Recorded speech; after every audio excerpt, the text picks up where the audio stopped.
विराट कोहली और रोहित शर्मा के विजय हजारे ट्रॉफी खेलते ही सभी फैंस के दिमाग में एक सवाल आया है, Why are only few domestic matches broadcasted?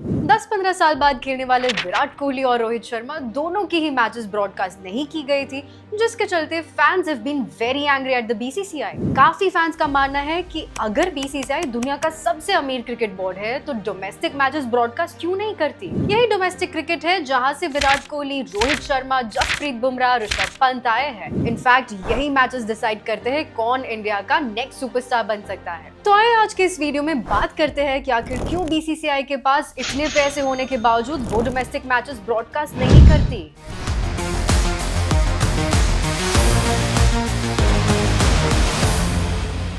सबसे पहला और ऑब्वियस रीजन है कमर्शियल वैल्यू। इंटरनेशनल क्रिकेट और आईपीएल जैसे इवेंट्स पर ads, sponsorship, TV rights, OTT deals सभी हाई लेवल रेवेन्यू जनरेट करके देती है। बीसीसीआई हर साल जितना भी रेवेन्यू अर्न करती है उसमें मैक्सिमम परसेंटेज आईपीएल डील्स का ही रहता है। डोमेस्टिक क्रिकेट का व्यूअर बेस लिमिटेड है। सिर्फ जब कोई बड़े प्लेयर जैसे कि रोहित, विराट खेलने आते हैं तभी इन मैचेस की व्यूअरशिप हाई जाती है। अब इन प्लेयर्स की सर्टेनिटी तो रहती नहीं है, सो कोई एडवर्टाइजर्स और ब्रॉडकास्टर्स इतना इंटरेस्ट शो नहीं करते। इसका सीधा मतलब यही आता है कि जो मनी जनरेटर इवेंट्स है उन पर बीसीसीआई फोकस करती है और डोमेस्टिक इवेंट्स को इग्नोर कर देती है। डोमेस्टिक क्रिकेट स्टेडियम्स इंडिया के कोने-कोने तक फैले हुए हैं, बड़ौदा, सौराष्ट्र, असम से लेकर मुंबई, अहमदाबाद और दिल्ली तक। बट हर वेन्यू में ब्रॉडकास्टिंग का इंफ्रास्ट्रक्चर नहीं होता। Multiple HD cameras, broadcast trucks, commentary boxes, reliable connectivity, umpire camps, एक क्रिकेट मैच को ब्रॉडकास्ट करने के लिए ये सब चाहिए होता है। अगर बीसीसीआई हर डोमेस्टिक ग्राउंड पर फुल ब्रॉडकास्ट डिप्लॉय करे तो उनकी लॉजिस्टिक्स कॉस्ट स्काई हाई हो जाएगी। सिर्फ इतना ही नहीं, कई जगह तो सिग्नल इश्यूज और नेटवर्क प्रॉब्लम्स के चलते ब्रॉडकास्ट क्वालिटी में भी फर्क आ सकता है, जिसके चलते बीसीसीआई की ब्रांड वैल्यू पर रिस्क आ सकता है। अब यहाँ गलती सिर्फ बीसीसीआई की नहीं है, बल्कि ब्रॉडकास्टर्स भी इस चीज में एक इम्पोर्टेंट रोल प्ले करते हैं। इमेजिन करते हैं कि एक लोकल रणजी मैच ब्रॉडकास्ट हो रही है तो dozens of cameras, production crew, live commentary, graphics, replace, ये सब चाहिए रहेगा।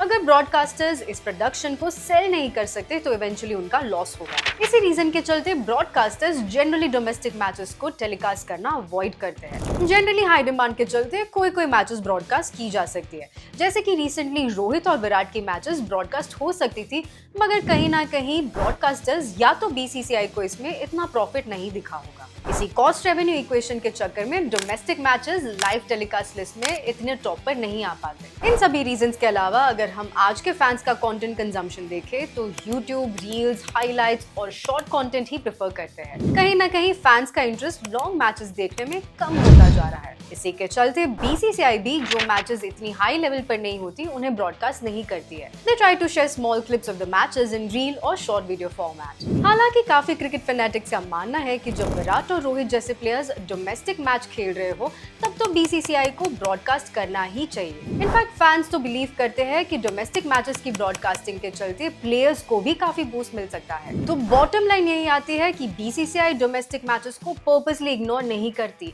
बल्कि वो अपने business model, revenue strategy, content priorities और मार्केट डिमांड के हिसाब से ब्रॉडकास्ट प्लानिंग करती है। एंड करंटली बीसीसीआई थिंक्स कि डोमेस्टिक ब्रॉडकास्ट मार्केट स्ट्रॉन्ग नहीं है और इसीलिए मैचेस टेलीकास्ट नहीं होती। What do you guys think? क्या आप सब भी विराट और रोहित नहीं खेल रहे हो तब भी डोमेस्टिक मैचेस देखते हो? Let us know your reactions below and stay tuned for more interesting cricket updates.